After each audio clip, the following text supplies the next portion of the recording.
तो जय हिंद फ्रेंड्स, स्वागत है सभी का आपके इस प्यारे से लेक्चर में। आई होप सभी लोग बहुत मस्त होंगे, शानदार होंगे, जबरदस्त होंगे। तो सभी लोग आ जाए भाई। तो आज स्टार्ट करते हैं हम लोग की टॉपिक छूटी हुई थे EIM के यूनिट नंबर 3 में। तो लगभग ये तीसरा लेक्चर है, 2 लेक्चर मैंने ऑलरेडी दे रखा है। मुझे पूरा विश्वास है कि आप उसको बहुत अच्छे से पढ़े होंगे और रिवाइज आप करते रहे होंगे। रेगुलर आप अगर 1 घंटे या आधे घंटे नोट्स अगर कंप्लीट है, आधे घंटे भी क्लास के अलावा अगर आप 1 घंटे आधे घंटे भी पढ़ते हैं, तो आई होप मेरे अकॉर्डिंग आपका सब कुछ रेडी रहेगा। क्योंकि बहुत ज्यादा टफ तो है नहीं, जिस हिसाब से मैंने बताया है, चीजें आपको रटना ना पड़े, आप अच्छे से स्कोर कर पाओ, अच्छे से आपको समझ में आए। तो अगर आप रेगुलर पढ़ते हो तो अच्छी बात है। अगर आप सोच रहे हो कि एग्जाम में पढ़ेंगे तो फिर वो आपके लिए थोड़ा सा हार्मफुल हो सकता है। इसलिए हो सके तो नोट्स कंप्लीट रखो और रेगुलर पढ़ाई करते रहो तो बेहतर रहेगा। रिवाइज करते रहो। कोई चीज देखो जब आसान लगने लगती है ना, तो उससे लोग क्या करते हैं कि उसको छोड़ने लगते हैं कि अरे भाई तो ये तो हलवा है, इसको हम कर ले जाएंगे। लेकिन वो चीज ना करके आप उसको थोड़ा ज्यादा फोकस अगर इधर ही कर पाए। अभी कॉलेज की छुट्टी भी है, तो अगर जहां तक आप देखो कॉलेज आपका अगर 6 तारीख या 10 तारीख, अगर इधर 15 अगर देखा जाए तो इसमें मकर संक्रांति भी है, अभी 26 जनवरी, तो ठंडी भी है, शीतलहरी वगैरह छुट्टी वुट्टी रहेगी। तो जनवरी तो आपको वैसे बीत जाएगा।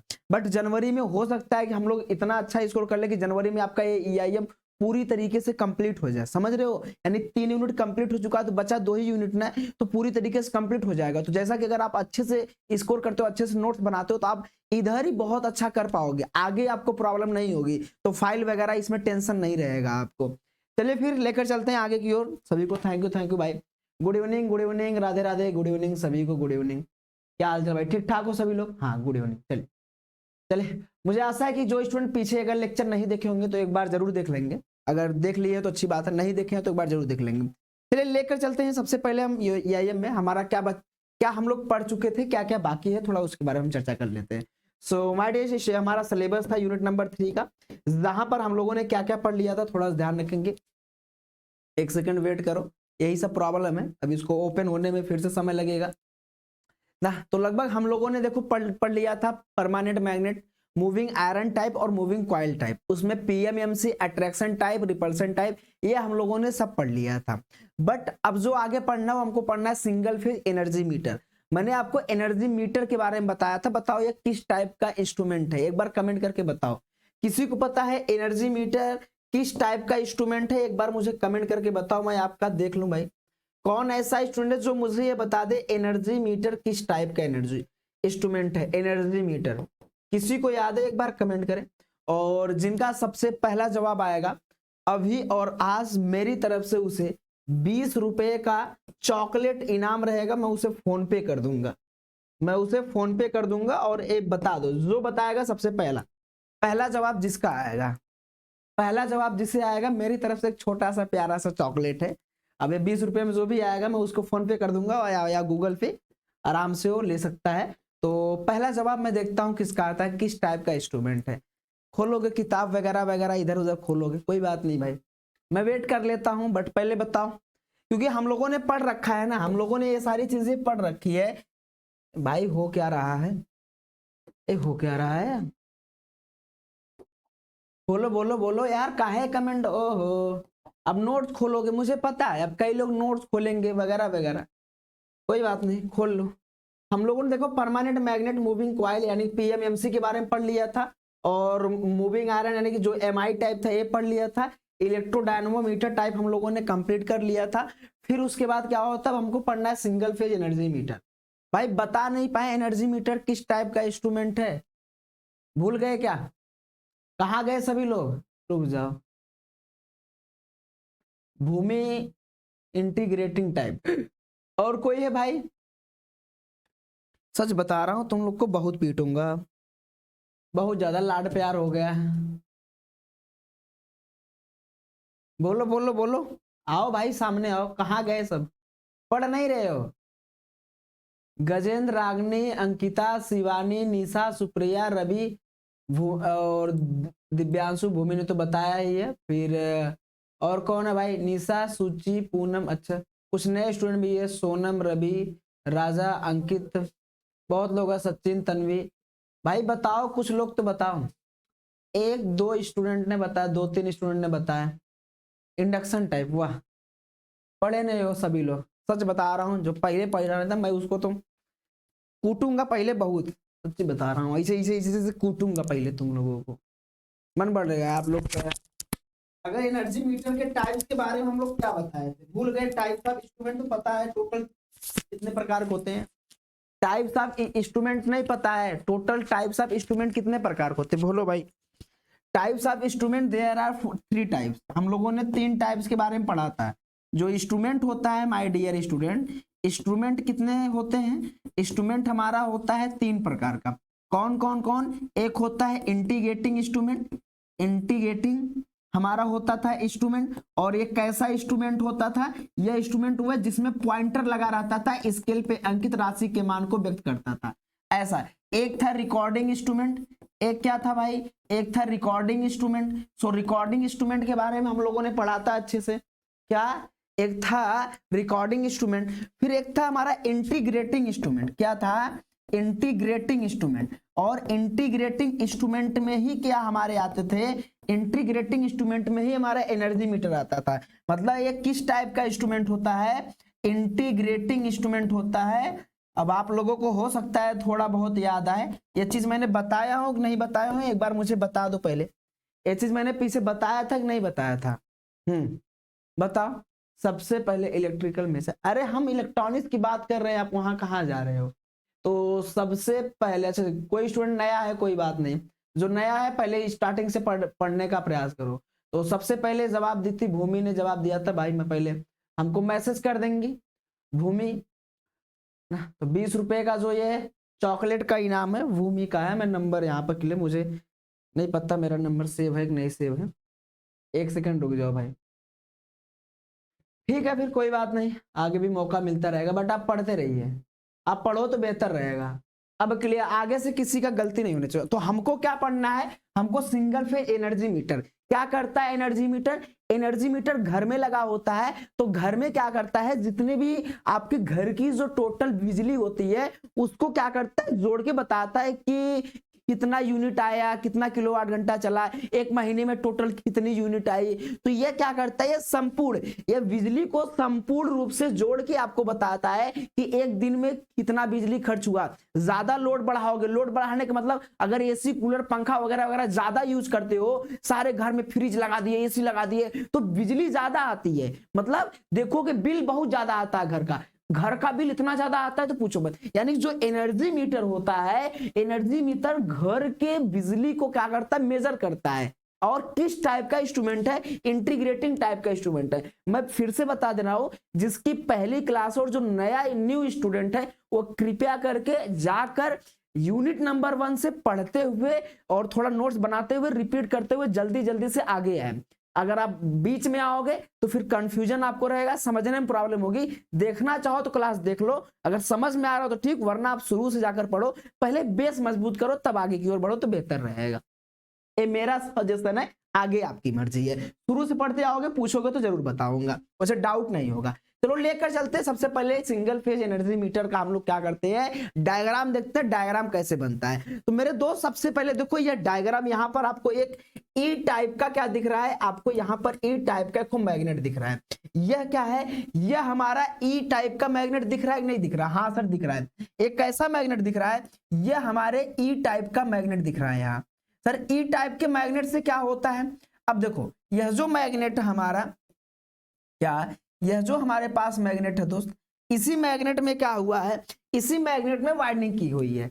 ध्यान से सुनो, बनाना बाद में, पहले सुन लो ध्यान से। सबसे पहले क्या, यहां पर देखो एक ई टाइप का मैग्नेट है। हाँ सर, इस मैग्नेट में यहां पर एक वाइंडिंग की गई है। यह वाइंडिंग किस वायर की गई है? तो वाइंडिंग कॉपर वायर का नाम जानते हो सर? एल्युमिनियम का होता है, कॉपर वायर होते हैं जो हम लोग घर में लाइट फैन में वगैरह में यूज करते हैं। तो हम जानते हैं यहां पर कॉपर वायर यूज किया गया है। अब यह जो कॉपर वायर होता है, इस कॉपर वायर को हम लोग कहते हैं सैडेड बैंड वाइंडिंग होती है। सैडेड बैंड का मतलब समझो, यह हमारा होता है यानी कि पैरेलल वाइंडिंग या शंट वाइंडिंग इसे कहते हैं। इसी को हम लोग किस वाइंडिंग के नाम से जानते हैं? यह हमारी होती है शंट वाइंडिंग। किस वाइंडिंग के नाम से जानते हैं? शंट वाइंडिंग के नाम से जानते हैं। और यह जो शंट वाइंडिंग होता है इसी को हम लोग वोल्टेज वाइंडिंग या कह लो, चलो शंट वाइंडिंग सही है। यह हो गया या शंट कॉइल भी आप कह सकते हो, या हमारा जो पोटेंशियल कॉइल होता है आप इसको कह सकते हो। तो यह हो गई हमारी शंट वाइंडिंग हो गई। अच्छा, या इसी को आप शंट कॉइल कह लो, क्या कह लो, शंट कॉइल भी कह सकते हो, क्या, शंट कॉइल। अब इसी शंट कॉइल कह लो, या इसे आप पोटेंशियल कॉइल कह लो, या इसी को हम प्रेशर कॉइल के नाम से भी जानते हैं। किस नाम से, प्रेशर कॉइल। तो यही हमारी होती है प्रेशर कॉइल होती है। इसी को हम प्रेशर कॉइल के मतलब अलग अलग प्रकार के, शंट का मतलब होता है समांतर क्रम में, समांतर क्रम में अगर यह वाइंडिंग जुड़ी हुई है तो उसे कहते हैं हम लोग शंट कॉइल कह लो, या प्रेशर कॉइल, या पैरेलल कॉइल, या वोल्टेज कॉइल, या पोटेंशियल कॉइल, आप कुछ भी नाम यहां पर इसको दे सकते हो। यानी इसमें जो ई टाइप का जो मैग्नेट है, इसमें जो वाइंडिंग की गई है कैसी, इसमें कॉइल कैसी है, तो इसमें प्रेशर कॉइल यानी कि शंट कॉइल होती है जो पैरेलल में सप्लाई से कनेक्ट होती है। देखो तो ये समांतर क्रम में क्या है, सप्लाई से कनेक्ट है। मेरी बात को सुनो, यही कंस्ट्रक्शन में लिखना है, कंस्ट्रक्शन मैं अलग से नहीं बताने वाला हूं दोस्त, सुनो ध्यान से। सबसे पहले क्या होता है, एनर्जी मीटर टाइप में यहां पर एक ई टाइप का मैग्नेट दिखा है, इस ई टाइप के मैग्नेट पे एक वाइंडिंग की जाती है, उस वाइंडिंग का क्या नाम होता है, यह पैरेलल यानी समांतर क्रम में वाइंडिंग करते हैं। समांतर क्रम में वाइंडिंग करने के कारण इसका नाम क्या होता है, इसे हम लोग शंट कॉइल या तो इसे प्रेशर कॉइल के नाम से जानते हैं। यह चीज हो गया, ठीक है सर। अब यहां पर क्या लगाया गया है, अब एक नीचे हमारी यू आकार की नली होती है, सॉरी यू आकार का मैग्नेट होता है। नीचे कैसा मैग्नेट है, नीचे हमारा यू आकार का मैग्नेट है। तो यहां पर देख लो, यह हमारे पास यू आकार का मैग्नेट है। अब इस यू आकार के मैग्नेट पे हम लोग एक सीरीज कॉइल लुपेट देते हैं। कैसा, यह देखो, यह हमारी क्या होती है, यह होती है करंट कॉइल, या इसी को सीरीज कॉइल कह लो। तो यह हो गई हमारी करंट कॉइल। क्या दोस्त, यह है करंट कॉइल। तो यह जो करंट कॉइल होती है, करंट कॉइल को हम लोग और किस नाम से जानते हैं, पता है किसी को, कोई स्टूडेंट बता दे भाई कि what is current coil. Current coil को और किस नाम से जानते हैं, करंट कॉइल को और किस किस नाम से जानते हैं, कमेंट करो। कोई दो बता दो, कोई दो नाम बता दो, करंट कॉइल को और किस नाम से जानते हैं, चलो बता दो, कोई दो नाम बता दो भाई इसका। जिसका सबसे पहले जवाब आएगा फिर उसे मैं 10 रुपए वाला चॉकलेट का इनाम दूंगा। अरे वैसे नहीं बोल रहा हूं, भेजता हूं पैसे, आपको क्या लग रहा है। चलो चलो बता दो भाई, करंट कॉइल को हम लोग और किस किस नाम से जानते हैं, दो नाम कंटिन्यू जो बताएगा। क्या, दो नाम कंटिन्यू। अच्छा सर वायर कितने mm का होता है, बताओ। एनर्जी मीटर में वायर कितने mm का होता है, भाई घर के ऊपर डिपेंड कर रहा है, लोड कितना है। एसी कूलर फ्रिज यूज करोगे, मोटर चलाओगे 2.5 mm 3 mm यूज करो, पंखा वगैरह चलाना है 1 mm 1.5 mm ले लो, कोई फिक्स मेजरमेंट थोड़ी है। चलिए भाई, हाँ फिक्स्ड कॉइल और सीरीज कॉइल, ठीक है। निधि शुक्ला जी का जवाब आया है। तो चलो 20 रुपए अभी भूमि जी लेकर गए और ए लेकर गए भाई निधि जी लेकर गई है। तो यानी कि यह जो शंट कॉइल होता है, शंट कॉइल हम दो नाम से जानते हैं, फिक्स्ड कॉइल होता है और सीरीज कॉइल को होता है, फिक्स्ड कॉइल और सीरीज कॉइल होता है। क्या, ये क्या होता है दोस्त, यहां पर इसको हम लोग दो नाम से जानते हैं, एक होता है फिक्स्ड कॉइल और इसी को हम लोग सीरीज कॉइल के नाम से जानते हैं। किस नाम से जानते हैं, series coil, vice coil transformer, हाँ कुछ बोल दो। अब सुनो, यह हो गई, यानी कि यह जो हमारी होती है, हमारी क्या होती है, फिक्स्ड कॉइल होती है। क्या होती है, फिक्स्ड कॉइल होती है। अच्छा, अब यहां पर ध्यान रखना, यह जो यहाँ पर ए वाली हमारी शंट कॉइल होती है, यहाँ सीरीज कॉइल हो गई, या इसी को हम लोग फिक्स्ड कॉइल कहते हैं। इन दोनों के बीच में हमारा एक को लगा रहता है, ये स्पिंडल लगा हुआ है। क्या, यहाँ पर स्पिंडल लगा हुआ है और इसी स्पिंडल से हमारा एक को डिस्क जुड़ा हुआ है। एक क्या आप देख रहे हो, यहाँ पर हमारा एक डिस्क जुड़ा हुआ है, अगर आप देख पाओ तो यह हमारे पास क्या होता है, एक डिस्क जुड़ा हुआ है। तो यह डिस्क का मतलब समझ रहे हो, घूमने वाला पार्ट, डिस्क। जैसे हमारे पास पॉइंटर रहता था तो पॉइंटर मूव करता था। Single phase energy metre important है, पहले बात तो यही लिख लो, कोई इसको छू नहीं सकता, 100% 2026 में आएगा, तो इतना नोट करना पहले। ये देखो जो डिस्क होता है, यह डिस्क क्या होता है, यह डिस्क हमारा घूमता है, यह स्पिंडल डिस्क घूमता है। अच्छा सर, यहां पर हम लोग लगाते हैं breaking magnet. Sir breaking magnet का काम क्या होता है?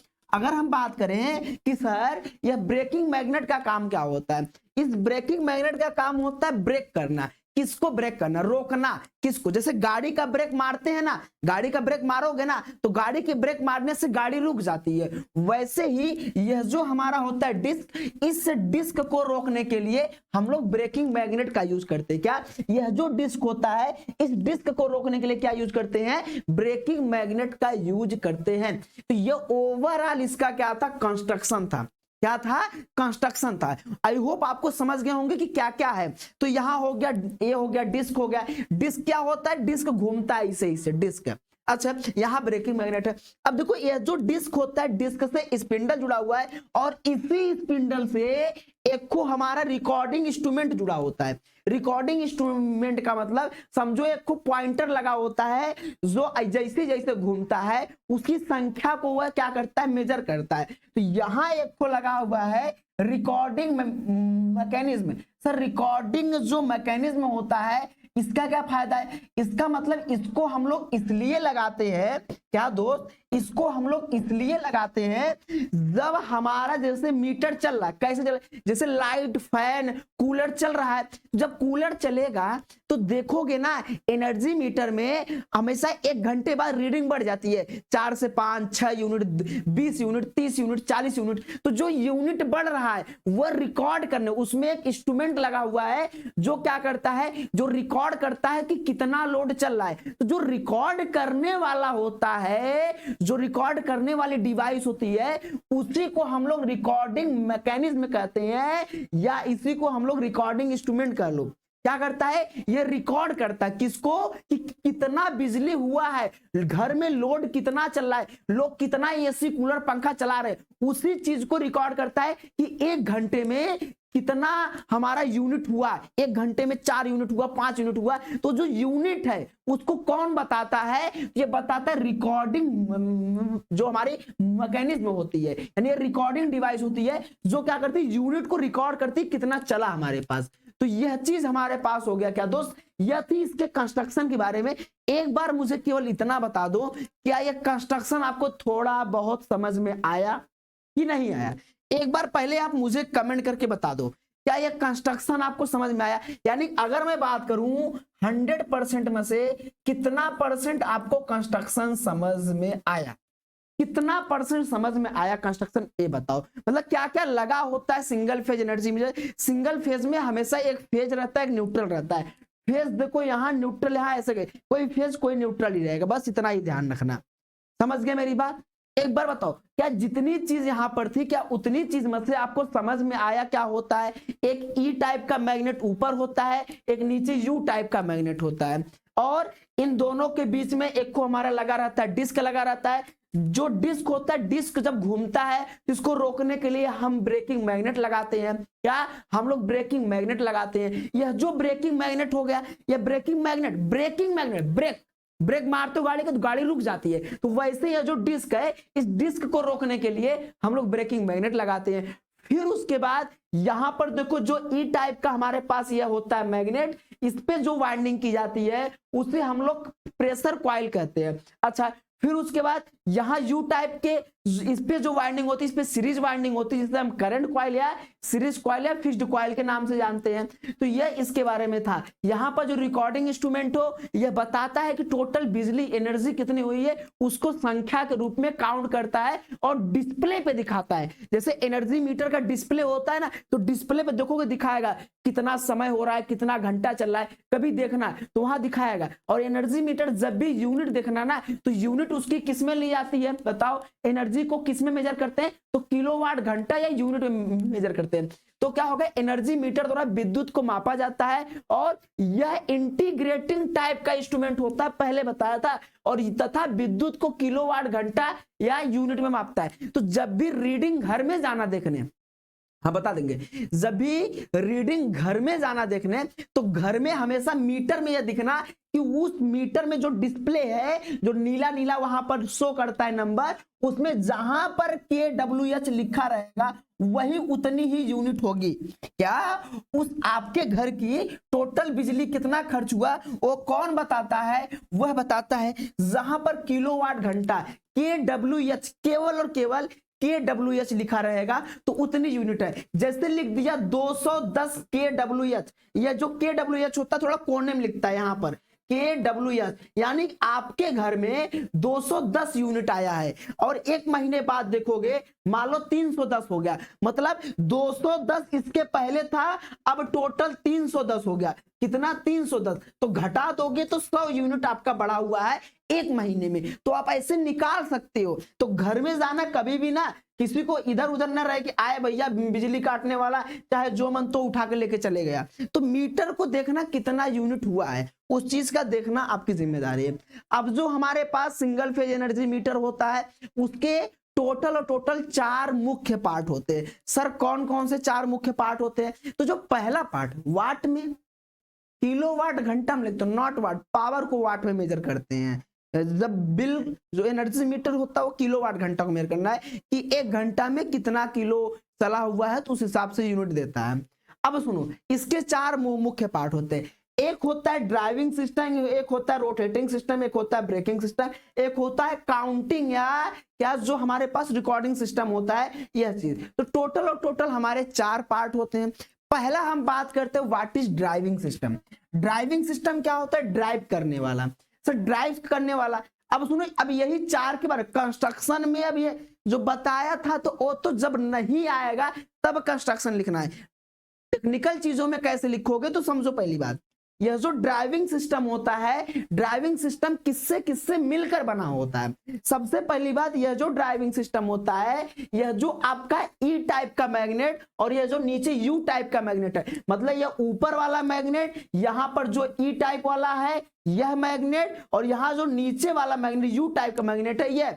और इस पे जो वाइंडिंग की गई है शंट कॉइल या प्रेशर कॉइल, और नीचे जो वाइंडिंग है सीरीज कॉइल या करंट कॉइल। तो यह हमारा क्या करता है? इसी को हम ड्राइविंग सिस्टम कहते हैं। क्या? इसी को क्या कहते हैं? यही हमारा ड्राइविंग सिस्टम होता है। क्या होता है दोस्त? यही हमारा ड्राइविंग सिस्टम है। कौन कौन सा है ड्राइविंग सिस्टम? तो ई टाइप वाला मैग्नेट और नीचे यू टाइप वाला मैग्नेट, और इसमें जो कॉइल लगी हुई है प्रेशर कॉइल और नीचे जो करंट कॉइल लगी हुई है, यह दोनों, यह सब हमारे क्या है? यह सब ड्राइविंग सिस्टम है। यह ड्राइव करते, इसी की मदद से यह डिस्क हमारा घूमता है, इसलिए इसका नाम क्या है? Driving system. तो ड्राइविंग सिस्टम कौन है समझ पाए? यही चीज लिखना है, अभी आगे बताऊंगा। अगला है रोटेटिंग सिस्टम। रोटेटिंग सिस्टम क्या है? रोटेट करने वाला पार्ट कौन है? तो यहां पर ये जो डिस्क है हमारा, यह डिस्क क्या होता है? यह जो ड्राइविंग सिस्टम के कारण, मतलब यह जो प्रेशर कॉइल और करंट कॉइल, इन दोनों के फ्लक्स के कारण यह जो डिस्क होता है यह रोटेट करता है, और जिस कारण से रोटेटिंग डिस्क कहा जाता है या रोटेटिंग सिस्टम कहा जाता है। तो यह रोटेटिंग, यह स्पिंडल पे डिस्क रोटेट करता है, तो यह हमारा होता है रोटेटिंग सिस्टम। यह जो ई टाइप का यू टाइप का मैग्नेट है और इस पे जो वाइंडिंग की गई है, यह सिस्टम कहलाता है ड्राइविंग सिस्टम। यह जो डिस्क होता है, यह डिस्क इन दोनों कॉइल में करंट के कारण क्या होती है? घूमने लगती है, जिसे हम रोटेटिंग सिस्टम। डिस्क घूमता है तो डिस्क के घूमने वाले चीज को, यह जो सिस्टम घूम रहा है, यह क्या होता है? इसे हम रोटेटिंग सिस्टम कहते हैं। फिर यहां इस जो डिस्क होता है, इस डिस्क को रोकने के लिए हम लोग एक ब्रेकिंग मैग्नेट लगाते हैं। डिस्क को रोकने के लिए क्या करते हैं? ब्रेकिंग मैग्नेट लगाते हैं, तो इसे हम ब्रेकिंग सिस्टम कहते हैं। इस ब्रेकिंग मैग्नेट का काम होता है डिस्क को रोकना, तो यह जो प्रक्रिया कहलाती है ब्रेकिंग सिस्टम कहलाती है। अगला काउंटिंग सिस्टम क्या होता है? कि जब हमारा डिस्क घूमता है तो इसके नंबर को काउंट करना कि कितना घूम रहा है, तो नंबर को काउंट करना, गणना करना कि एक घंटे में कितनी बार घूमा, तो उसको किसके द्वारा हम रिकॉर्ड करते हैं? यहाँ जो रिकॉर्डिंग मैकेनिज्म होता है इसे काउंटिंग सिस्टम भी कहते हैं। तो यह हमारा होता है काउंटिंग सिस्टम। तो टोटल मैंने 4 सिस्टम बताए। एक था हमारे पास क्या?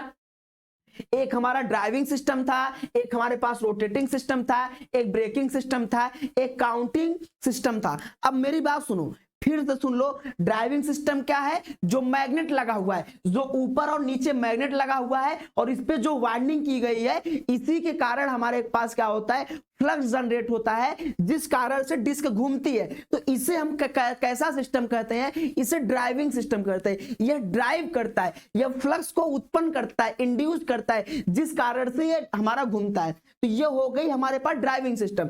दूसरी चीज यहां पर रोटेटिंग सिस्टम। रोटेट कौन कर रहा है? तो रोटेट हमारा, यह जो हमारा डिस्क होता है, यह डिस्क घूमता है। यह जो हरा वाला देख रहे हो, यह डिस्क हमारा ऐसे ऐसे घूमता है। तो डिस्क जो घूम रहा है तो रोटेट कर रहा है डिस्क। तो डिस्क के रोटेट करने वाली चीज को रोटेटिंग सिस्टम कहते हैं। क्या कहते हैं दोस्त? रोटेटिंग सिस्टम कहते हैं। नेक्स्ट आता है braking system. What is braking system? यह जो ब्रेकिंग मैग्नेट लगा हुआ है, यह मैग्नेट जो लगा हुआ है इस तरीके से, इसे परमानेंट मैग्नेट होता है। यह मैग्नेट का काम यह होता है कि जब डिस्क रोटेट कर रही है, जैसे सप्लाई कैंसिल हो जाती है, सप्लाई के कट जाने के बाद इस डिस्क को रोकने के लिए हम लोग यूज करते हैं ब्रेकिंग मैग्नेट। यानी कि इस ब्रेकिंग मैग्नेट के सिस्टम का काम होता है इस डिस्क को रोटेट करने से रोकने के लिए हम लोग, ये पूरा सिस्टम कहलाता है ब्रेकिंग सिस्टम। तो यह हो गया। नेक्स्ट आता है हमारे पास क्या? Counting system. क्या होता है? तो काउंटिंग सिस्टम होता है जब ये डिस्क हमारा रोटेट करता है, तो रोटेट मतलब घूम रहा है, तो इसको गिनने के लिए कितनी बार घूम रहा है, इसको काउंट करने के लिए, एक घंटे में, एक महीने में कितनी बार घूमा, तो इसको काउंट करने के लिए हम लोग काउंटिंग सिस्टम का यूज करते हैं। या रिकॉर्डिंग मैकेनिज्म के स्थान पे आप काउंटिंग सिस्टम यहां लिख सकते हो। तो ये हो गया काउंटिंग सिस्टम के बारे में। तो टोटल और टोटल इसके 4 कंस्ट्रक्शन थे। डायग्राम बनाना है कंस्ट्रक्शन में, साथ में यहां पर 2 लाइन लिख के इन चारों के बारे में लिखना है। अभी वर्किंग नहीं हुआ है, ध्यान रखना, अभी वर्किंग नहीं हुआ है। अब मुझे बताओ, क्या ये चारों के बारे में समझ गए? अपने मन से लिख ले जाओगे? एक बार मुझे बता दो, इन चारों में से आपको कहीं कोई प्रॉब्लम है? अभी मैं वर्किंग नहीं बताया हूं, ध्यान रखना। अभी मैं धीरे धीरे अभी बेस मजबूत है। सिंगल फेज एनर्जी मीटर को पढ़ना आसान नहीं है भाई, बहुत बड़ी टॉपिक है ये बहुत बड़ी टॉपिक है। एक बार मुझे बता दो, क्या आप लोगों को ये क्लियर हो गया दोस्त? देखो, समझ नहीं है तो बताओ, क्योंकि अभी मैं वर्किंग भी समझाऊंगा। एक बार 2 बार प्रॉपर रूप से पढ़ो, समय ले लो पूरा, क्योंकि यही इस यूनिट में सिंगल फेज अभी आप पढ़ लिए, आगे कुछ नहीं है, यूनिट खत्म हो जाएगा। आगे केवल इसका एप्लीकेशन है, बस पोटेंशियोमीटर का एप्लीकेशन खत्म हो जाएगा। हमको यही पढ़ना है, हमको केवल यही पढ़ना और इसी के बारे में हमको जानना है। आई होप आप लोगों को क्लियर हो गया होगा। चलो अब देखो, मैं थोड़ा सा इनके बारे में पढ़ देता हूं कि मैंने क्या लिखा है और आपको क्या लिखना है। आप अपने अनुसार लिख सकते हो, उसमें नो डाउट मेरा लिखा हुआ नहीं लिखोगे चलेगा, बट आप अपने अनुसार बना के लिख सकते हो, इसमें कोई ऐसी बात नहीं है। सुनो ध्यान से। जैसे मैं बात करूं ड्राइविंग सिस्टम क्या होता है, अभी जो चीज मैंने बताई थी, ड्राइविंग सिस्टम ऊर्जा का वह भाग होता है, मतलब जो एनर्जी मीटर, ऊर्जा मीटर मतलब एनर्जी मीटर का वह भाग होता है जो एल्युमिनियम डिस्क को घुमाने के लिए आवश्यक टार्क उत्पन्न करता है। मतलब जो ऊपर और नीचे जो मैग्नेट लगा होता है, ई टाइप का यू टाइप, उसके द्वारा क्या होता है, जो एल्युमिनियम की डिस्क होती है वो घूमता है, उसी को क्या कहते हैं। और इसमें करंट कॉइल और प्रेशर कॉइल लगी होती है। करंट कॉइल नीचे जो यू टाइप का मैग्नेट होता है, ऊपर प्रेशर कॉइल मतलब जो शंट कॉइल होती है लगातार। ये हो गया ड्राइविंग सिस्टम खत्म। उसके बाद रोटेटिंग सिस्टम क्या होता है? रोटेटिंग सिस्टम, एक रोटेटिंग एल्युमिनियम डिस्क लगे होते हैं, एक डिस्क होता है जो स्पिंडल पर लगी होती है, और ये स्पिंडल ही एल्युमिनियम डिस्क को क्या करती है? सपोर्ट करती है। लोड का असर करने पर जो घूमने वाला एनर्जी को जानकारी प्रदान करने के लिए मीटर के सामने एक रिकॉर्डिंग मैकेनिज्म, एक गियर सिस्टम से, आप इसको नहीं लिखोगे चलोगे, एक गियर सिस्टम भी इसमें डाल दिया है, तो आप ऊपर वाला पार्ट लिख के छोड़ दोगे कि जो एल्युमिनियम डिस्क क्या होता है, वो स्पिंडल पे हमारा रुका होता है, जिस कारण से जो एल्युमिनियम डिस्क होती है वो रोटेट करती है, उसी को हम रोटेटिंग सिस्टम करते हैं। और रोटेट करने से क्या होता है, जो रिकॉर्डिंग इंस्ट्रूमेंट होता है, जो क्या करता है, कितना डिस्क रिकॉर्ड हो रहा है, तो उसको हम लोग रिकॉर्डिंग मैकेनिज्म से क्या करते हैं, उसको रिकॉर्ड कर लेते हैं। तो एक लाइन इसमें और घुसेड़ दे दिया गया है, और कुछ नहीं है। ब्रेकिंग सिस्टम क्या होता है दोस्त? अगर हम ब्रेकिंग सिस्टम के बारे में बात करें तो इंडक्शन टाइप एनर्जी मीटर में क्या ब्रेकिंग सिस्टम के लिए हम एल्युमिनियम डिस्क की स्थिति में एक अस्थाई मतलब एक परमानेंट मैग्नेट लगाते हैं। जो ब्रेकिंग सिस्टम में क्या होता है, सिंगल फेज एनर्जी मीटर में एक परमानेंट मैग्नेट लगा होता है तथा यह मैग्नेट को क्या करता है, यह मैग्नेट को ब्रेक मैग्नेट भी कहते हैं, ब्रेक मैग्नेट ब्रेकिंग मैग्नेट भी कहते हैं इसे। ब्रेक मैग्नेट की सहायता से एल्युमिनियम डिस्क की जो मूविंग को क्या करते हैं, कंट्रोल किया, मतलब जो एल्युमिनियम डिस्क होता है घूमता है उसकी स्पीड को कंट्रोल किया जा सकता था। ये था ब्रेकिंग सिस्टम। ये हो गया भाई, बस बस इतना इतना। रोटेटिंग ब्रेकिंग, अच्छा वो चीज भूल गए क्या, ओहो वर्किंग आ गया। चलो एक चीज यहां पर लिख लेना ना, ये देखो ये जो इसी पे लिख लेना ना, देखो वही पॉइंट यहां पर आ गया है। इसमें एक चीज मैं भूल गया हूं, रिकॉर्डिंग सिस्टम या जो हमारे पास ये वाला था, ड्राइविंग सिस्टम हो गया, रोटेटिंग सिस्टम हो गया, ब्रेकिंग सिस्टम हो गया। तो आई होप ये वाला पॉइंट, ये चीज अपने मन से लिखना। क्या काउंटिंग सिस्टम क्या होता है, ये आपका होमवर्क है, लिख लेना काउंटिंग सिस्टम। इस काउंटिंग सिस्टम में क्या करोगे, इस काउंटिंग सिस्टम में आप ये वाला चीज डाल देना, इस वाले चीज को क्या कर सकते हो, लगा सकते हो। इसको आप वहां पर घुसेड़ लेना या अपने मन से लिख लेना, तो काउंटिंग सिस्टम में लिख सकते हो। चौथा वाला जो पार्ट होता है यहां पर आप इसको लिख देना, यानी लोड का असर करने पर, यानी लोड जब बढ़ाने पर, लोड लगाने पर घूमने वाली जो हमारी एनर्जी की जानकारी देता है तथा मीटर के सामने रिकॉर्डिंग मैकेनिज्म के लिए एक गियर व्यवस्था से जुड़ी होती है। तो ये चीज है, मतलब कितना घूम रहा है वो चीज बताता। काउंटिंग सिस्टम अपने मन से बना सकते हो। चलो ये चीज हो गया, मैंने बता दिया, अपने मन से भी लिख लेना, कोई नो डाउट है, हमारा नहीं लिखोगे चलेगा, थोड़ा टेक्निकल वर्ड में है। अब मैं बताता हूँ, थोड़ा सा आपको लेकर चलता हूँ इसके वर्किंग के बारे में कि एनर्जी मीटर काम कैसे करता है, इसका कंस्ट्रक्शन, अंदर का पूरा प्रोसेस क्या होता है उसके बारे में समझो। सबसे पहले मेरी बातों को सुनो, थोड़ा गौर से ध्यान से सुनने का प्रयास करो। अब वर्किंग ही मेन है। देखो सबसे पहली बात, अगर मान लो नहीं लिख रहे हो, छोड़ो ध्यान से, अगर मान लो आप नहीं लिख रहे हो, नहीं लिखने का मतलब ये डायग्राम बना लिए, डायग्राम बना के केवल इतना लिख दिए, सुन लो, डायग्राम बना लिए। उस स्टूडेंट के बारे में बात कर रहा हूं जो पूरा नहीं लिख पाएगा, ये जाएगा तो लिखोगे तो 3 पेज आराम से जाएगा। जो स्टूडेंट नहीं लिख पाएगा, मैं दोनों के लिए बता रहा हूं, जिनको कम करना है ये पूरा डायग्राम बनाएंगे, डायग्राम बनाओगे, इतना लिख लो, इनके बारे में डिस्क्राइब मत करो, क्या इतना लिख के छोड़ दो, इनके बारे में डिस्क्राइब मत करो। इसके बाद डायरेक्ट वर्किंग लिख दो।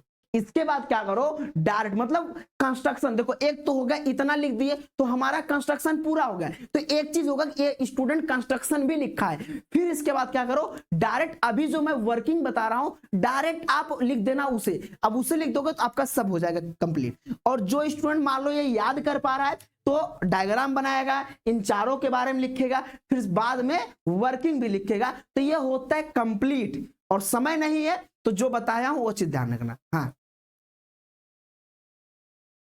अब सुनो, ये चीज हो गया। अब मेरी बात थोड़ा वर्किंग सुनो। वर्किंग क्या है माय डियर स्टूडेंट, सबसे पहले देखो हम क्या करते हैं, जब हम लोग क्या करते हैं, एसी सप्लाई ऑन करते हैं, यानी जब भी वर्किंग लिखते हैं तो सप्लाई आता है। यानी जब सिंगल फेज एनर्जी मीटर में हम लोग क्या करते हैं, सप्लाई देते हैं। तो सप्लाई देने से यह देखो, यह सप्लाई, एक तो सप्लाई यहाँ देखो जो प्रेशर कॉइल है यहाँ भी जुड़ी हुई है, दूसरी सप्लाई जो करंट कॉइल है यहाँ भी जुड़ी हुई है। तो ये जैसे ही हम लोग क्या करते हैं, सिंगल फेज सप्लाई देते हैं तो प्रेशर कॉइल और जो हमारी करंट कॉइल होती है, इन दोनों में क्या होती है, करंट फ्लो होने लगता है। ध्यान रखना, प्रेशर कॉइल और करंट कॉइल में क्या होती है, दोनों में करंट फ्लो होने लगता है। और करंट के कारण क्या होता है दोस्त, करंट के कारण हमारा उत्पन्न होता है फ्लक्स। करंट के कारण क्या होता है, उत्पन्न होता है फ्लक्स। करंट के कारण क्या होता है, फ्लक्स उत्पन्न होता है। अब जब ये फ्लक्स उत्पन्न होता है, ध्यान रखना, करंट के कारण क्या उत्पन्न हो गया, फ्लक्स। तो एक फ्लक्स उत्पन्न हुआ है यहां पर जो प्रेशर कॉइल है, तो एक फ्लक्स प्रेशर कॉइल में उत्पन्न हुआ। दूसरा फ्लक्स उत्पन्न हुआ यहां पर जो करंट कॉइल है, क्योंकि इसमें भी करंट फ्लो होगा। तो दूसरा किसमें हो गया, दूसरा हमारे पास हो गया, दूसरा फ्लक्स हो गया हमारे पास यहाँ जो ये था हमारा करंट कॉइल। तो 2 फ्लक्स उत्पन्न हुए। अब ध्यान रखना, जब भी टार्क का जो कॉन्सेप्ट होता है यहां पर, जब 2 फ्लक्स आपस में क्या करते हैं, अंतःक्रिया करते हैं, दोनों फ्लक्स क्या करते हैं, आपस में अंतःक्रिया करते हैं, यानी कि इंस्ट्रक्शन करते हैं, अंतःक्रिया करते हैं। तो क्या उत्पन्न होता है, एक टार्क उत्पन्न होता है। क्या उत्पन्न होता है दोस्त, तो एक टार्क उत्पन्न होता है। ध्यान से सुनो, तो क्या होता है, एक टार्क उत्पन्न होता है। यानी कि जब हम लोग क्या करते हैं, वर्किंग सुनो, जब सिंगल फेज सप्लाई दिया जाता है तो ये जो प्रेशर कॉइल है, इस प्रेशर कॉइल में, इस कॉइल में और यहां और करंट कॉइल में करंट फ्लो होने लगता है। करंट के कारण प्रेशर कॉइल और करंट कॉइल में क्या उत्पन्न होता है, फ्लक्स उत्पन्न हो जाता है। और यह दोनों फ्लक्स, यह इसका कुछ फ्लक्स होगा इधर उधर इधर, हाँ सर, और इसका भी कुछ फ्लक्स होगा इधर उधर इधर। तो दोनों फ्लक्स देखो आपस में, यहाँ दोनों फ्लक्स आपस में काट रहे हैं, अंतःक्रिया कर रहे हैं। तो दोनों फ्लक्स आपस में अंतःक्रिया करके क्या उत्पन्न करते हैं, टार्क उत्पन्न करते हैं। क्या उत्पन्न करते हैं भाई, टार्क उत्पन्न करते हैं। सर कैसे टार्क उत्पन्न होता है, जैसे भीड़ देखे हो, सुनो ध्यान से सुनो, भीड़ देखे हो, जब भीड़ में आप जाते हो तो 4-6 लोग क्या होते हैं, जैसे भीड़ में जा रहे हो, खूब भीड़ है, तो 4-6 लोग क्या करते हैं, आपको मारेंगे इधर से, आप खड़े हो ना, लेकिन भीड़ आ गई, भीड़ से क्या होगा, कोई मारेगा धक्का इधर से, कोई इधर से धक्का, तो ऐसे धक्का मारेगा, तो आप क्या करते हो कि उस जगह से हिल जाते हो, उस जगह से क्या होते हैं, मूव कर जाते हैं। वैसे ही अब यहाँ एक को फ्लक्स आ गया, समझो देखो यहाँ एक को फ्लक्स आ गया, यह फ्लक्स, फिर यहाँ का फ्लक्स, अब क्या हो गया, यह वाला फ्लक्स इसको काट रहा है या इसको काट रहा है, हटा हटा इसको हटा रहा भैया, मतलब भीड़ लग गई यहाँ। अब भीड़ कारण ये इसको धक्का, ये इसको धक्का, तो धक्का देने से क्या हो गया भाई, एक दूसरे को काटने से एक को टार्क, मतलब एक को फोर्स जनरेट हुआ, ये भाई हटा हटा चला चला, तो यानी ये क्या होगा, फोर्स जनरेट हुआ। तो जब ढेर सारे फ्लक्स हो जाते हैं तो फ्लक्स आपस में हटाने लगते हैं, हटा हटो हटो हटो, तो जिससे क्या होता है, टार्क उत्पन्न होता है। तो सिंपल सा टार्क का फार्मूला बस इतना ही समझो, यही छोटा सा कॉन्सेप्ट है, इतना बहुत ज्यादा कुछ है नहीं। तो वैसे ही क्या हो गया, अब यह जो टार्क उत्पन्न हुआ, इस टार्क के कारण क्या, अब ये जो टार्क है, इस टार्क मतलब होता है फोर्स, इसी टार्क के कारण क्या होता है, यह जो डिस्क होती है, यह डिस्क क्या होती है, घूमने लगता है। यानी इसी, ये जो डिस्क है इसी पे टार्क लगता है, जिस कारण से ये डिस्क क्या होता है, घूमने लगती है, घूमने लगती है। अब ये डिस्क घूमी, डिस्क घूम गई, हाँ सर, अब डिस्क के घूमने से क्या, डिस्क के घूमने से क्या होता है, डिस्क के घूमने से यहां पर जो रिकॉर्डिंग मैकेनिज्म होता है, डिस्क कितना घूम रहा है, यह काउंटिंग सिस्टम, यहां ये जो सिस्टम है इसे कहते हैं काउंटिंग सिस्टम, यह काउंट करता है कितना डिस्क घूम रहा है। तो जितना डिस्क घूमेगा, जितना तेज घूमेगा डिस्क, उतना ही ये, उतना तेज ये काउंट करेगा। जैसे सर कैसे मालूम चलेगा कि डिस्क कब ज्यादा घूमेगा और डिस्क कब धीरे घूमेगा, तो मालूम करने के लिए हमेशा याद रखना, यह जो सीरीज कॉइल यानी जो करंट कॉइल होती है, करंट कॉइल डिपेंड करती है लोड के ऊपर। करंट कॉइल, जो करंट कॉइल होती है, यह डिपेंड करती है लोड के ऊपर। सर लोड का मतलब जितना लोड बढ़ाओगे, सर लोड बढ़ाने का मतलब, मान लो अगर आपके घर में, क्या दोस्त, हम ये कहते हैं कि अगर आपके घर में क्या हो रहा है, केवल एक फैन चल रहा है, तो जब फैन चलेगा मतलब लोड इस समय कम है, लेकिन फैन के साथ आपने एसी लगा दिया। अब एसी, तो अब एक तो लोड हो गया फैन का, दूसरा लोड हो गया एसी का, फिर इसी में आपने कूलर चला दिया, इसी में आपने फ्रिज चला दिया, क्या अब इतना सब लोड हो गया, तो लोड बढ़ गया। लोड के बढ़ने से यह करंट कॉइल भी क्या होती है, इसमें करंट ज्यादा फ्लो होने लगती है। जितना ज्यादा लोड, उतना ज्यादा करंट कॉइल में फ्लक्स उत्पन्न होगा, उतना ज्यादा इसमें करंट फ्लो होगा। जितना ज्यादा फ्लक्स उत्पन्न होगा, उतना ज्यादा यह जो डिस्क होता है उतना टार्क लगेगा, उतना यह डिस्क उतना तेजी से घूमेगी। मतलब अगर ज्यादा घर में चीजें चलाओगे तो ज्यादा डिस्क घूमेगा, और जितना तेज डिस्क घूमेगा उतनी तेज आपकी रिकॉर्ड जो मीटर है उसमें जो रीडिंग होगी जल्दी रिकॉर्ड होगी। इसलिए देखोगे फ्रिज वगैरह जो चलाता है तो उस समय हमारा मीटर बहुत ज्यादा बिल आता है, 1 घंटे में 3 यूनिट 4 यूनिट आ जाता है। तो हमको यह देखने को मिलता है जितना लोड बढ़ाओगे उतना तेज हमारा ये जो रीडिंग है ये हमारा चलेगा। अगर आप क्या करो, हाई जो करंट कॉइल है इसी को काट दो, यहीं से काट दो, लोड चलाओ, मीटर में रीडिंग नहीं रिकॉर्ड होगी। तो सिंपल चीजें हैं, ये हो गया। सर इसमें कौन सा टार्क होता है, टार्क मतलब फोर्स, यहां deflecting torque, controlling torque, damping torque से 1% लेना देना नहीं है। क्या, यहां एक फोर्स लगता है जो इस डिस्क को घुमाता है, जो इस डिस्क को क्या कर रहा है, घुमाता है। उन तीनों टार्क से आप दूर रहें अभी के डेट में, और आगे भी तो दूर रहें तो बेहतर रहेगा। टार्क का मतलब एक को धक्का लगता है, सिंपल सा टार्क होता है। अब सुनो मेरी बात, इतनी चीज समझ में आई कि नहीं आई, पहले मुझे यह बताओ।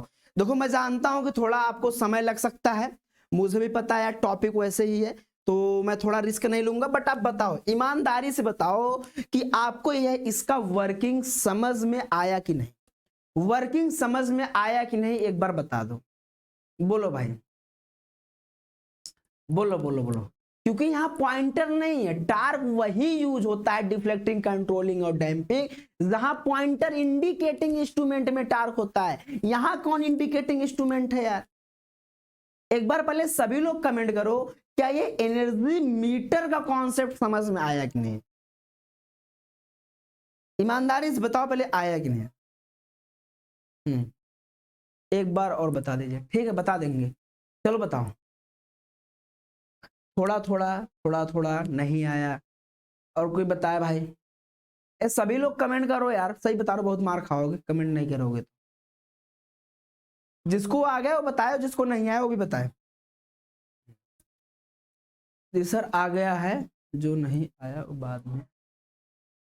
सुनो बता बता बता। ऊपर से निकल गया, ठीक है क्लियर है, ठीक है एक बार फिर से सुन लो ना, फिर से सुन लो। तो कोई नया स्टूडेंट होगा, अगर वो बोल रहा है अगर नहीं आया तो फिर भाई आपकी प्रॉब्लम, आपने पीछे नहीं पढ़ा है पहली बात तो मेरी क्लास में आने का एक नियम है, पहले आपका पीछे का क्लियर होना चाहिए, तभी आप मेरे से कनेक्ट कर पाओगे। तो मेरी बातें आपको तब समझ में आएगी जब आप पीछे से जुड़े रहोगे, स्टार्टिंग से पढ़े रहोगे, वरना फिर बीच वगैरह में ये सब कॉन्सेप्ट हमारे यहाँ ना चलता है, तो फिर आपको लगेगा कि नहीं भाई हवा नहीं है। चलिए, तो एक बार फिर से मैं समझा देता हूं यार, फिर से सुन लो ध्यान से, फिर से ध्यान से सुन लो क्या होता है। तो सबसे पहली बात, वर्किंग क्या है? देखो यहाँ पर एक हमारे पास प्रेशर कॉइल, यहाँ ई टाइप का मैग्नेट है, एक प्रेशर कॉइल है, नीचे हमारी करंट कॉइल है, ये दोनों कॉइल है। हाँ एकदम सिंपल वे में सुनो, जिनको नहीं लगता है। हम्म, सुनो ध्यान से, क्या होता है, एक तो यहाँ प्रेशर कॉइल है, एक तो यहाँ करंट कॉइल है। जब सप्लाई देंगे हमने सप्लाई दिया, तो सप्लाई देने से देखो एक करंट यहाँ पर जाएगी, एक करंट कहाँ होती है, एक करंट जाती है इस प्रेशर कॉइल में, मतलब इस कॉइल में क्या होता है, करंट फ्लो होगा। अब इस कॉइल में क्या होगा, करंट फ्लो होगा, और एक करंट यहाँ फ्लो होती है, ये जो सीरीज कॉइल होती है, एक करंट क्या होगी भैया, ये भी सप्लाई जुड़ा हुआ है। तो प्रेशर कॉइल और करंट कॉइल में दोनों में क्या होती है, करंट फ्लो होती है। तो जब कोई कॉइल में करंट फ्लो होती है तो करंट के कारण उत्पन्न होता है फ्लक्स, करंट के कारण क्या आता है, फ्लक्स आता है। तो ये जो प्रेशर कॉइल है इसमें भी क्या होगा, एक को फ्लक्स जनरेट होगा, ये जो करंट कॉइल है इसमें भी क्या होगा, एक को फ्लक्स जनरेट होगा। तो ये दोनों फ्लक्स क्या होंगे, ये दोनों फ्लक्स आपस में अंतः क्रिया करके एक टार्क उत्पन्न करते हैं। दोनों फ्लक्स क्या करते हैं, एक टार्क उत्पन्न करते हैं। उसी टार्क के कारण यह डिस्क क्या होता है, घूमने लगता है, सिंपल सा। यह डिस्क क्या होता है, यह डिस्क हमारा घूमने लगता है। अब जब ये डिस्क घूमने लगता है तो डिस्क की काउंटिंग करने के लिए, डिस्क कितना घूम रहा है, एक मिनट, एक घंटे, एक महीने में कितना घूमा डिस्क, तो इस डिस्क को काउंट करने के लिए यहाँ हम लोग रिकॉर्डिंग सिस्टम या काउंटिंग सिस्टम लगा देते हैं, जो यह काउंट करता है यह डिस्क कितना घूम रहा है, इसके अनुसार रीडिंग हमारी आती है। बस सिंपल से इतना कॉन्सेप्ट है, और इसमें आपको कुछ नहीं करना है, और आपको क्या है, कुछ भी नहीं करना। आई होप अब आपको आ गया होगा। बोलो पहले,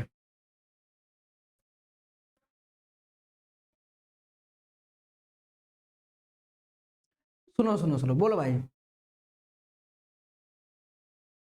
अब बता दो एक बार, क्या इतनी आपको क्लियर हुई? अब एक बार फिर से बता दो।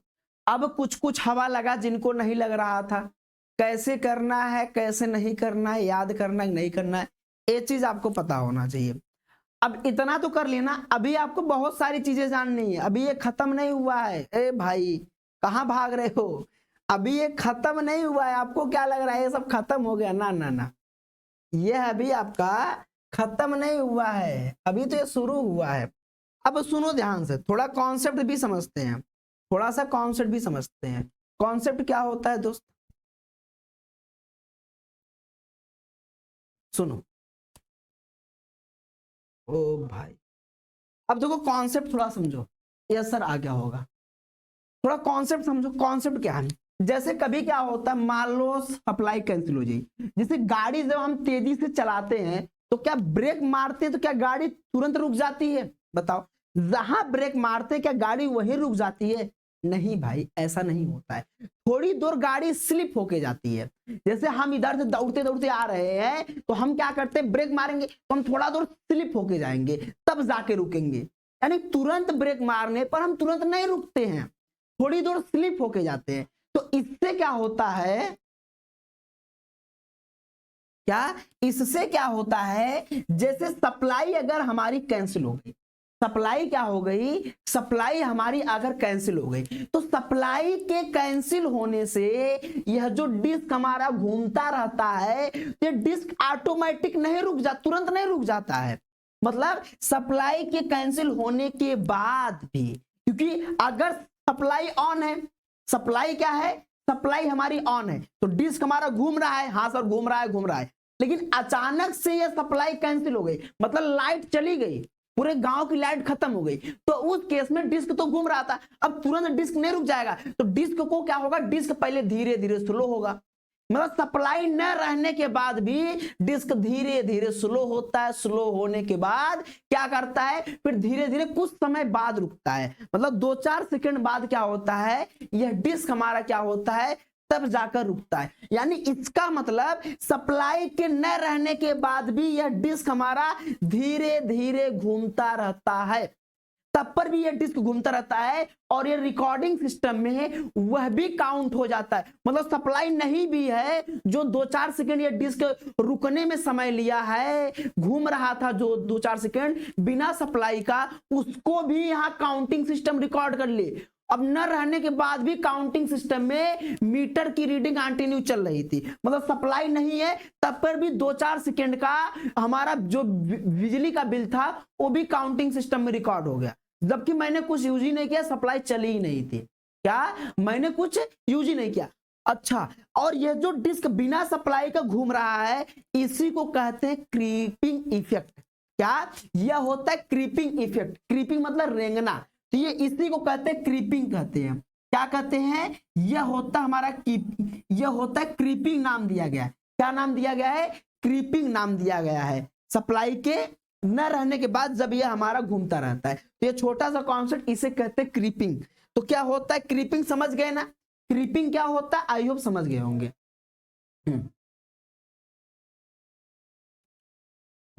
सुनो, तो यह होगा क्रीपिंग इफेक्ट के बारे में। हाँ सर, अब ये क्रीपिंग इफेक्ट समझ गया।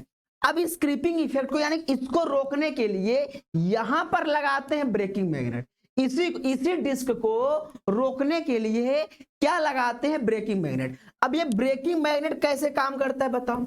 यह जो हमारे पास ब्रेकिंग मैग्नेट होता है, यह हमारे पास कैसे काम करता है,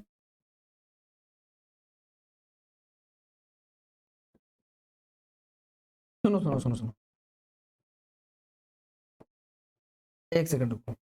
अब ये जो ब्रेकिंग मैग्नेट है, यह ब्रेकिंग मैग्नेट हमारा कैसे काम कर रहा है, तो क्या होता है, देखो यह डिस्क हमारे घूम रही है। अब ये जो ब्रेकिंग मैग्नेट होता है, तो इस ब्रेकिंग मैग्नेट में क्या होता है, यह डिस्क घूमेगा, तो जब कोई कंडक्टर या जब कोई चालक क्या होता है, किसी मैग्नेटिक फील्ड को काटता है, क्या जब कोई कंडक्टर किसी मैग्नेटिक फील्ड को क्या करता है, काटता है, क्या करता है, काटता है, तो बताओ उस कंडक्टर में जो हमारा कंडक्टर होता है, क्या जो हमारा, देखो चाहे कंडक्टर मैग्नेटिक फील्ड को काटे, चाहे मैग्नेटिक फील्ड कंडक्टर को काटे, तो उससे क्या होता है भैया, उससे हमारा एक ईएमएफ जनरेट होता है। फैराडे के नियम होता है, जब कोई चालक किसी मैग्नेटिक फील्ड को काटता है तो उसमें एक ईएमएफ इंड्यूस होता है, और ईएमएफ के कारण क्या होता है, करंट फ्लो होता है। ईएमएफ के कारण क्या होता है, करंट फ्लो होता है। तो यहां पर जो करंट फ्लो होता है, क्या यहां पर क्या होता है दोस्त, यहां पर जो हमारे पास करंट फ्लो होता है, क्योंकि यह डिस्क घूम रहा है, अब इस डिस्क के कारण यह जो मैग्नेटिक फील्ड, यह जो हमारा ब्रेकिंग मैग्नेट होता है, तो यह ब्रेकिंग मैग्नेट यहां पर इसका फ्लक्स होगा, क्योंकि यह मैग्नेट है, परमानेंट मैग्नेट, तो इसका कुछ फ्लक्स होगा। अब इसका फ्लक्स इस एल्युमिनियम डिस्क को काटता है, जिस कारण से इसमें एक करंट फ्लो होता है। करंट कौन सा करंट, तो इसका इसमें जो करंट फ्लो होता है उसे हम ईडी करंट कहते हैं। क्या कहते हैं, ईडी करंट कहते हैं। क्या कहते हैं भाई, ईडी करंट। यह ईडी करंट क्या करता है, इस डिस्क को रोकने में मदद करता है। तो उतना बहुत ज्यादा डीप हो गया, तो इतना ब्रेकिंग मैग्नेट से इस डिस्क को रोकने के लिए काम करते हैं, बात खत्म। तो यह थी इसके वर्किंग के बारे में, और ज्यादा अपना लिखो, बहुत ज्यादा हो गया है। तो इतना था ना, तो इतने ओवरऑल मैंने जितना भी चीज था मैंने सब कुछ आपको यहाँ बताने का प्रयास किया है। मुझे उम्मीद है कि आप यह इसका वर्किंग सीख लिए होंगे।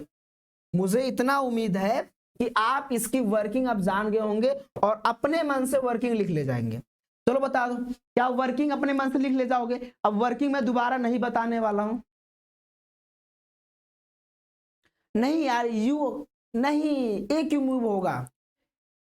ए नहीं मूव होता है, डिस्क केवल मूव होता है। इन दोनों के फ्लक्स के कारण तो टार्क उत्पन्न होता है। ये मैग्नेट सब स्थिर रहते हैं, मैग्नेट कभी ना मूव होता है। यह हमारा डिस्क मूव होगा। यह मैग्नेट केवल और केवल लगाया गया है फ्लक्स उत्पन्न करके टार्क उत्पन्न करने के लिए।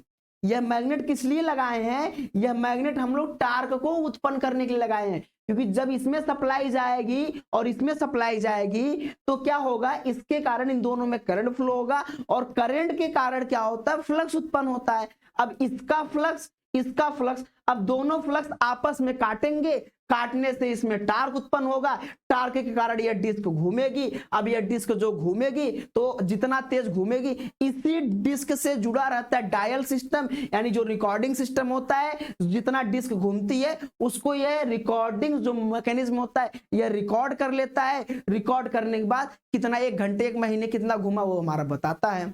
फिर उसके बाद अब जैसे क्या होता है, अगर मान लो सप्लाई कैंसिल हो गई तो यह डिस्क क्या होता है, तब पर भी यह धीरे धीरे घूमती रहती है, जिसे हम लोग क्रीपिंग कहते हैं। और इस डिस्क के सप्लाई न रहने पर यह जो डिस्क को रोकने के लिए, डिस्क को रोकने के लिए ब्रेकिंग मैग्नेट का यूज करते हैं। सजी जब हम सप्लाई देते हैं तो धीरे धीरे ही मूव करता है, स्टार्ट होगा ना। हाँ तो कौन कह रहा है तेजी से यार तुरंत मूव हो जाएगा का? अरे भाई सप्लाई दोगे तो तुरंत करंट फ्लो हो जाएगा अकॉर्डिंग टू करंट। करंट अगर स्लो रहेगा स्टार्टिंग में भैया तो ये धीरे धीरे मूव करेगी। तो ऐसा थोड़ी है कि गाड़ी स्टार्ट कर दिया तुरंत ही स्पीड पकड़ लेती है, तुरंत तो नहीं स्पीड कर लेती, पहले बढ़ाते हो ना, धीरे धीरे बढ़ाते हो ना। तो कहा तो लाइट आती है तो एक को फैन चलाओगे, फिर दूसरा चलाते हो, कुछ समय बाद चलाते हो, लोड तुरंत नहीं उठा लेता है। तो जैसे जैसे लोड बढ़ाते हैं तो इसकी स्पीड बढ़ती जाती है। लोड के अनुसार ही मूव होता है।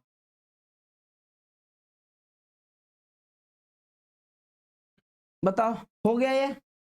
नहीं, इसे मोटर से क्यों तुलना करेंगे? मोटर का कॉन्सेप्ट अलग है, इसका कॉन्सेप्ट अलग है, मोटर से क्यों तुलना करोगे? हो गया भाई, बता दो आप, क्लियर है, लिख ले जाओगे। नहीं 6 तारीख को मेरी क्लास नहीं होगी, बताओ क्या ये चीज हो गई?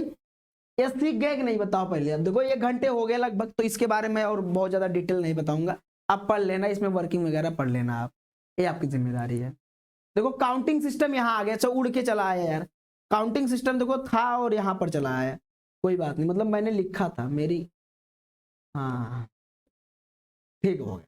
अब देखो अगला जो हमारा अगला टॉपिक आता है, नेक्स्ट टॉपिक हमारे पास क्या होता है, नेक्स्ट टॉपिक हमारे पास माय डियर स्टूडेंट आता है कि एप्लीकेशन ऑफ डीसी पोटेंशियोमीटर। पहले समझ लो पोटेंशियोमीटर होता क्या है। पोटेंशियोमीटर मतलब पोटेंशियल डिफरेंस को मेजर करना। जैसे वोल्टेज के डिफरेंस को मेजर करने के लिए हम लोग पोटेंशियोमीटर लगाते हैं। जैसे वोल्ट मीटर अमीटर के द्वारा रीडिंग थोड़ी बहुत गलत आ जाती है, क्या जो वोल्ट मीटर होता है और अमीटर होता है, जो वोल्ट मीटर होता है, देखो वोल्ट मीटर हो या अमीटर हो, तो वोल्ट मीटर जो अमीटर होता है इनके द्वारा क्या होता है ना, इनके द्वारा जो रीडिंग होती है, लोडिंग इफेक्ट जानते हो, तो लोडिंग इफेक्ट के कारण क्या होता है, रीडिंग थोड़ी बहुत गलत आ जाती है, मतलब प्योर आइडियल नहीं आ पाती, थोड़ी बहुत गलत होती है।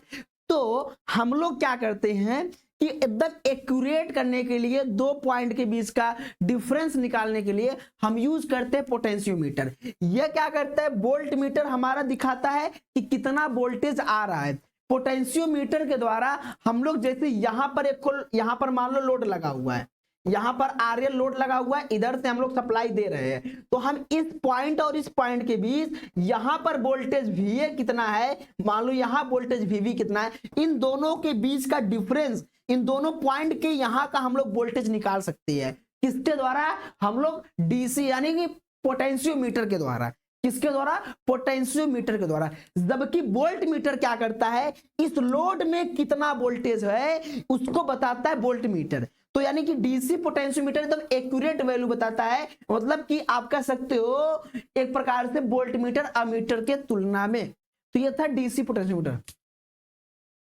चलो अब देखो डीसी क्या क्या, अब देखो potentiometer there are two type, एक होता है एसी, एक होता है डीसी। तो एसी जो डीसी पोटेंशियोमीटर होता है, इसके क्या क्या एप्लीकेशन हम कहां पर यूज करते हैं, तो कहां पर यूज करते हैं उसके यूजेस जान लो, हम उपयोग कहां करते हैं। तो जो डीसी पोटेंशियोमीटर को होता है, टोटल 8-10 पॉइंट लिखोगे तो बेहतर रहेगा, दोनों साथ में आता है, तो 5 पॉइंट इसका लिखना, 5 पॉइंट उसका लिखना, 10 पॉइंट हो जाएगा।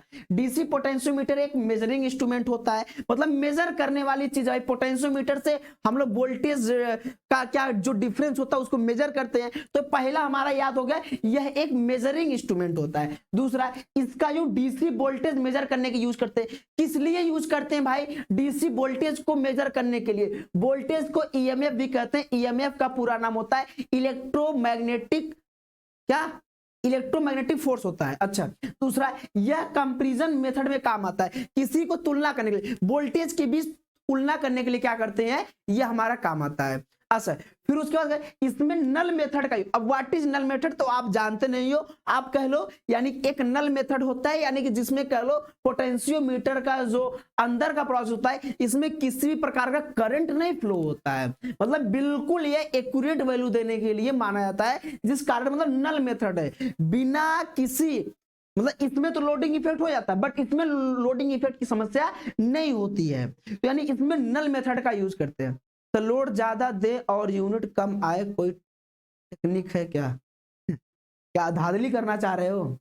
इसलिए इसकी जो हमारी जो एक्यूरेसी होती है बहुत हाई होती है, मतलब डीसी पोटेंशियोमीटर की। यह वोल्ट मीटर अमीटर कैलिब्रेशन में यूज होता है। देख रहे हो, कैलिब्रेशन मतलब यह स्टैंडर्ड रूप है, पोटेंशियोमीटर स्टैंडर्ड रूप है।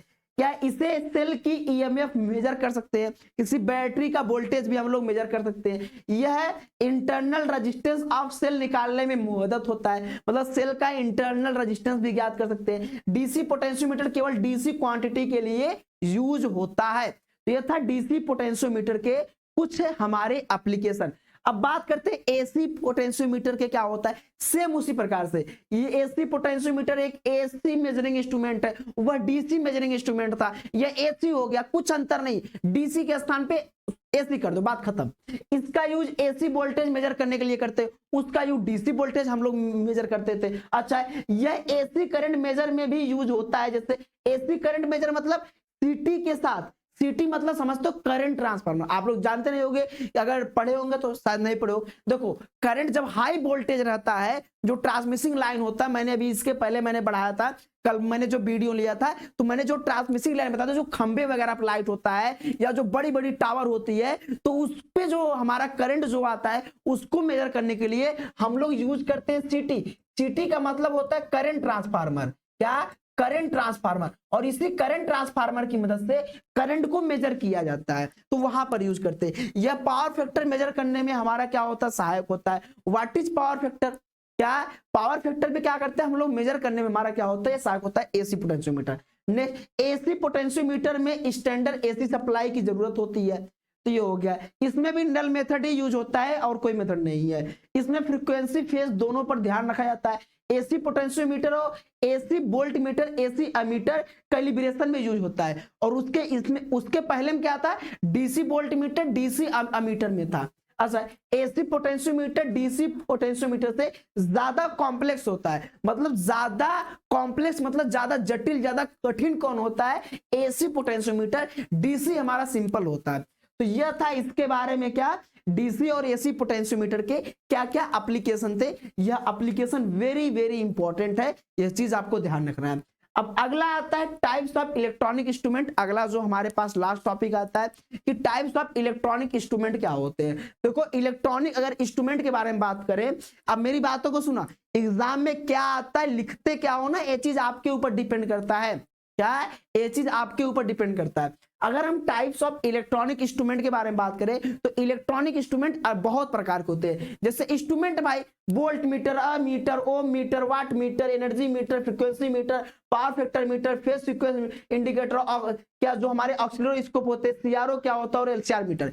तो ये बहुत सारे इंस्ट्रूमेंट हमारे पास होते हैं। अच्छा सर, अब इसमें से आपके सिलेबस में तो सब दिया नहीं गया, तो अब जब एग्जाम में आएगा दोस्त, क्या जब ये एग्जाम में आएगा, ये इंपॉर्टेंट है आपके लिए, और जो एसी डीसी वो भी इंपॉर्टेंट है। जब ये एग्जाम में आएगा तो आप इतना ध्यान रखना, इतना पूरा तो लिख देना, इतना पूरा लिखने के बाद किसी एक दो के बारे में अच्छे से डिफाइन कर देना। जैसे आप लोग पढ़े हो एनर्जी मीटर के बारे में पढ़ो, तो इसको आप अच्छे से डिफाइन करना। आगे पढ़ोगे आप सीआरओ के बारे में, इसको अच्छे से आप डिफाइन कर सकते हो। वोल्ट मीटर, अमीटर पढ़े लो, लेकिन इसमें आप लोगों ने पीएमएमसी पढ़ा है, पीएमएमसी, तो किसी एक को इसमें क्या कर सकते हो, अच्छे इतना लिखने के बाद किसी एक का डायग्राम, कंस्ट्रक्शन, वर्किंग अच्छे से लिख के आप डिफाइन जरूर कर दीजिएगा। तो जब आपके ए आएगा तब, ए नहीं कितना ही लिख के छोड़ दे, नहीं नहीं भाई, इसमें से कोई एक उठाना जो आपको आता है। इसमें से आप लोगों ने बहुत सारी चीजें पढ़ी है, तो उसमें से कोई एक अच्छे से डिफाइन कर देना तो बेहतर रहेगा, अच्छे से बता देना। इतना ध्यान रहे, मैं बता दे रहा हूं, आगे जिम्मेदारी आपकी रहेगी। ये मत कहना सर बताए नहीं थे आप। तो यह चीज थी हमारी यूनिट नंबर 3, जो कि हो गई आज कंप्लीट। क्या, जो आज कंप्लीट हो गई। बहुत ज्यादा डायग्राम थे दोस्त। चलो मैं लेकर चलता हूं अपनी यूनिट पे। अगर मैं बात करूं तो डायग्राम में अगर बात करो, देखो कोई चीज छोटी वगैरह तो है नहीं। अगर मैं बात करूं तो सबसे पहले हम लोगों ने क्या पढ़ा था कि permanent magnet moving coil type instrument, इसमें मैंने पढ़ा था। अब ये पीएमएमसी पढ़ाया था मैंने आपको, और भी टाइप पढ़ा दिया है। मूविंग आयरन टाइप इंस्ट्रूमेंट पढ़ाया था, अट्रैक्शन रिपल्शन टाइप, ये दोनों चीज मैंने पढ़ाया। फिर मैंने इलेक्ट्रोडायनमोमीटर टाइप इंस्ट्रूमेंट पढ़ा दिया, कंप्लीट हो गया। Single phase energy meter complete है। Application of the AC potentiometer and DC potentiometer का क्या एप्लीकेशन होता है, उसके अनुप्रयोग मैंने बता दिया। फिर variate type of the electronic instrument, electronic instrument कितने प्रकार के होते हैं उसके बारे में मैंने बता दिया। तो ये पूरा हमारा जो यूनिट था वो पूरी तरीके से हो चुका है कंप्लीट, जहां पर आपको ये चीज है। और ये यूनिट कितने नंबर का है पहले सुन लो, यह यूनिट कितने नंबर का है। तो यह यूनिट आपका नंबर का है टोटल, अगर हम बात करें तो 5 नंबर, 10 नंबर, 15 नंबर। तो यह यूनिट है 15 नंबर की यूनिट है। 15 नंबर ये यूनिट अकेला देकर जाएगा। ये अकेला आपका 15 नंबर का यूनिट है। जिम्मेदारी आपकी है कि आप पढ़ते हो कि नहीं पढ़ते हो। यह वेरी वेरी इंपॉर्टेंट यूनिट है, सबसे ज्यादा महत्वपूर्ण यूनिट है।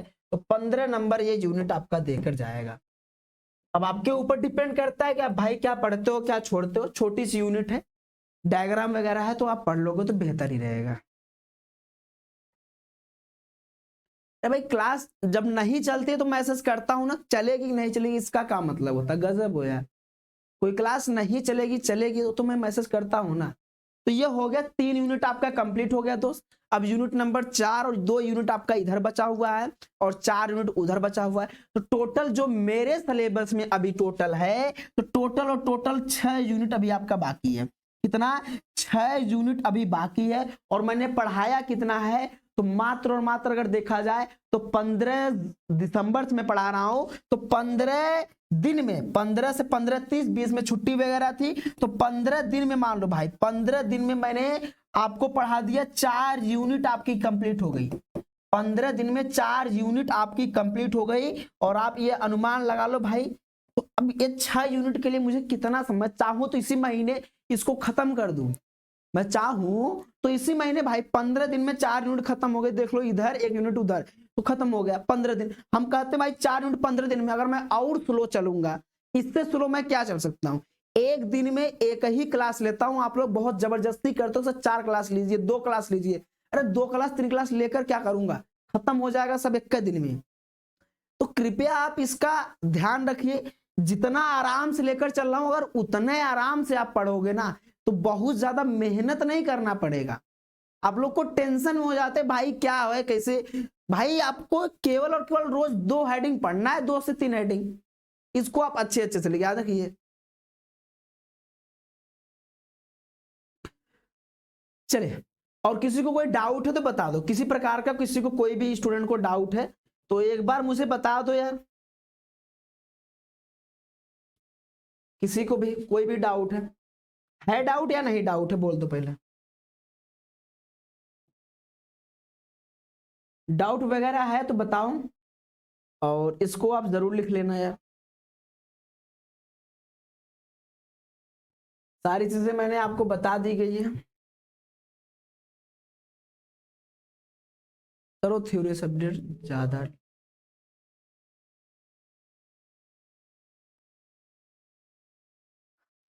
चलो भाई पढ़ते रहो, देखो मेहनत वगैरह करते रहो, मेरी जिम्मेदारी भाई पढ़ाना। अब आगे आप सोचो, मतलब देखो मैं 3rd सेमेस्टर से काफी ज्यादा तेज चल रहा हूँ। मतलब 3rd सेमेस्टर मैंने आपको समय दिया था यार, 3rd सेमेस्टर में आपका सिलेबस थोड़ा लेट कंप्लीट हुआ था। इस बार मैं वो गलती नहीं करने वाला हूँ। इस बार मेरी प्रॉपर प्लानिंग है, मुझे कैसे पढ़ाना है, रिजल्ट क्या है। मतलब इन फ्यूचर आप जैसे जैसे आगे बढ़ोगे, मैं अपनी जो मेहनत है मैं उसकी दोगुना यार कुछ ज्यादा कुछ अपडेट करने का ही प्रयास करूंगा। तो धीरे धीरे इन फ्यूचर आपको प्रॉब्लम तो नहीं होने वाली है, आपको बेहतर ही देखने को मिलेगा। अब सिलेबस कंप्लीट होने के बाद मैं रिवीजन वगैरह करा दूंगा, तो आपकी बहुत ज्यादा टेंशन नहीं रहेगा।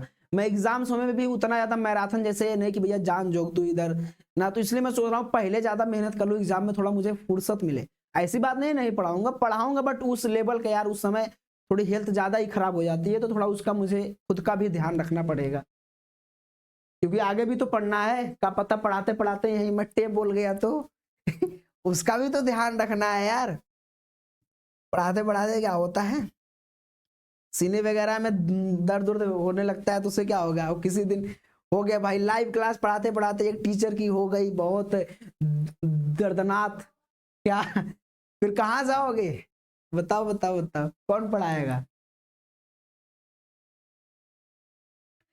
मेरे अलावा आपका साथी है कौन बताओ।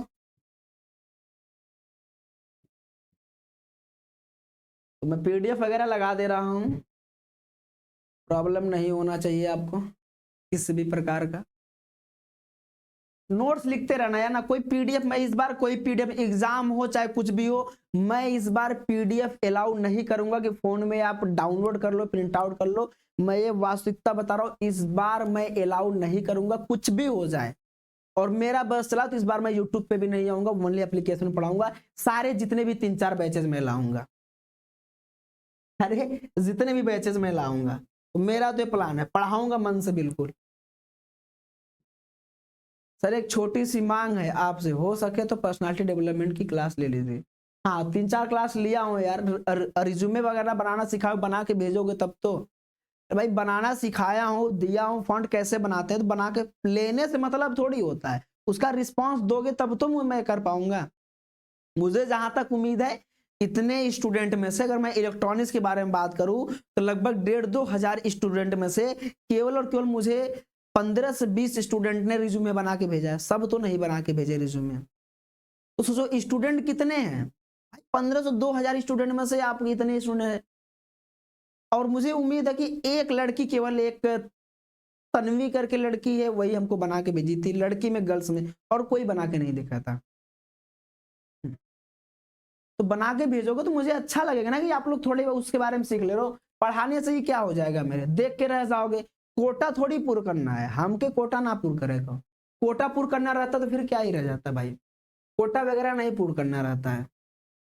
चलो, और फाउंडेशन बैच को भी थोड़ा रिवीजन कर लिया करो यार, मैराथन वगैरह देख लिया करो, रिवीजन हो जाएगा। कभी समय मिले संडे वगैरह को तो डिजिटल का हो जाए, फिर आपके जो ईडीसी हो गए, आपके इंडिया इंटीग्रेटेड सर्किट, ये सब आप देखते रहा करो, पीछे की चीज ना भूला करो। हमेशा आपके पास यहाँ प्रॉपर रूप से एक्सप्रेस बैच में भी 1 शॉट वगैरह पड़ा हुआ है, मैराथन आपको दिए गए हैं, तो आप फाउंडेशन बैच को आप खोलते नहीं होंगे। भाई एक्सप्रेस बैच हो, उम्मीद बैच हो, इसको आप खोलोगे नहीं। कम से कम कभी कभी ये रहे ना कि पीछे की चीजों को आप भूल रहे हो, तो आप 1 हफ्ते 1.5 हफ्ते में आप इसको रिवाइज करो। अगर आप रिवाइज करोगे तो बेहतर रहेगा। थोड़ा अभी समय है तो थोड़ा बहुत पढ़ा करो यार, भूल जाओगे कोई मतलब नहीं निकलेगा पढ़ने का। पढ़ते गए भूलते गए, इसका मतलब क्या, मतलब केवल डिग्री ही मिलेगी सब। तो और फिर कुछ ना मिल पाएगा आपको। चलिए फ्रेंड्स, तो थैंक यू सभी को, बहुत बहुत धन्यवाद आप लोग का। मिलते हैं हम लोग आप कल के डेट में, दिखते हैं, हो सकता है मैक्रो प्रोसेसर हम कल हो सकता है पढ़ाएं। नोट्स जब भी भेजिएगा प्रॉपर पीडीएफ के रूप में भेजिएगा, वरना फिर उसके जिम्मेदार आप होंगे, तो फिर मैं तो बहुत डांटूंगा और पीटूंगा भी बहुत। हाँ, so bye bye friends, good night, take care, all the best. ध्यान रखना अपना, ठंडी पड़ रही है, थोड़ा बच बचा के रहना, और ठंडी में कुछ छान फूक के खाओ आराम से यार ना। अरे छान फूक के खाने मतलब सही चीज खाओ, छान फूक के, ऐसा ना रहे कुछ खा गए, आप लोग का क्या भरोसा है। Bye bye friends, good night सभी को, गुड नाइट भाई, good night, bye bye bye bye.